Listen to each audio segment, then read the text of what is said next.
alaykum aziz obunachilar. Propan bo'yicha ikkita ma'lumotni berib o'taman. Ungacha siz obuna bo'lib turing. Kameraga qarab keling. Birinchisi, mana bu narsani juda ham to'g'ri qilib qo'yish kerak. Mana bu so'raydigan joyini qanday qo'yganingizda taqalish kerak. Shu holatda poyezdda propan so'rovlari muammo qilmay qoladi. Xo'p, keyingi o'rinda mana boluti bo'ladi. Mana shuni bolutini qotirgandan keyin, ustanovkadan keyin 2 oy, 3 oydan keyin 2 rezadan tortib qo'yilgan bo'lsangiz, propanning hidi chiqmasdan sizga uzoq yil xizmatni beradi. Ahamiyat berib qo'yasizlar. Belorussiya balonni boluti ham mana shunaqa stamnoy, ya'ni uncha-munchaga sinmaydigan bolutda qora ko'rinishda bo'ladi. Xo'p, Kia Sonet avtomobilimizga ideal holatda 47 talik kafolatli ustanovkamizni qilib beryapmiz.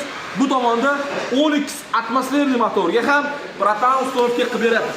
Barcha turdagi avtomobillarga yuqori sifatda propan va metan ustanovka qilib beramiz. Siz obuna bo'ling, sizga eng kerakli propan va metan bo'yicha to'liq ma'lumotlarni berib o'tishga vaqtimizga qarab va avtomobillarni ustanovka qilib bo'lganimizga haydab ham, tekshirib ham, shular hammasini video obzorini ko'rsatib boramiz.